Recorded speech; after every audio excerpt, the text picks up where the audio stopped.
Cigarette மற்றும் PT பிடிக்கிற பழக்கம் வந்துட்டு நாளுக்கு நாள் இந்தியாவில் அதிகமாகிட்டே வருகிறது. இதுக்கு முக்கியமான காரணம் நட்புக்காக ஆரம்பிக்கிறோம். ஸோ உதாரணத்துக்கு இப்போது போன மாதம் நான் வந்துட்டு வடகிழக்கு மாநிலங்களில் வந்துட்டு ஒரு மீட்டிங்காக போயிருந்தேன். அங்கே பார்த்தீங்கன்னா 9 வயசு 10 வயசு 11 வயசு பசங்க வந்துட்டு ரோட்டில் சிகரெட்டையும் பீடி பிடிக்கிறாங்க. அப்போ தான் தெரிய வந்துச்சு அந்த பர்டிகுலர் மாநிலத்தில் வந்துட்டு மேக்ஸிமம் ஆண்கள் மரணத்துக்கு காரணம் சிகரெட் அல்லது பீடி பிடிப்பது.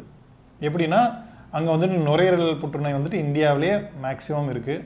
உணவு குழாய் புற்றுநோய் வந்துட்டு இந்தியாவிலேயே மேக்ஸிமம் இருக்குது.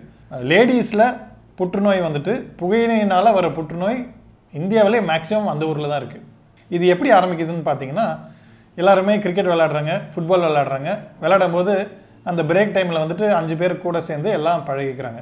ஒரு நாட்டினுடைய வளர்ச்சியை எத்தனை இளைஞர்கள் அந்த நாட்டில் இருக்காங்கன்றதை வச்சு தான் இருக்குது. சிகரெட், பீடி மற்றும் புகையிலை பொருட்கள் உபயோகப்படுத்துறதுனால அத்தனை இளைஞர்கள் பாதிக்கப்படுறாங்க. அவங்களுடைய லைஃப் டைம் பார்த்திங்கன்னா 15 வருஷத்துலேருந்து 20 வருஷம் குறைஞ்சிருது. உதாரணத்துக்கு ஒருத்தர் ஒரு 15 வயசில் சிகரெட்டோ இல்லை பீடியோ இல்லை புகையிலையோ ஆரம்பிச்சிட்டாங்கன்னா, நார்மலாக இந்தியாவில் அந்த ஒரு நபர் 70 வயசு இருப்பாருன்றது ஒரு கணக்கு இருக்குது. சிகரெட் பிடிப்பதுனால அல்லது புகையிலை பிடிப்பதுனால அந்த வயது 75லேருந்து 50 ஆகிடுது. அதனால் புகையும் வேண்டாம், புகையிலையும் வேண்டாம்.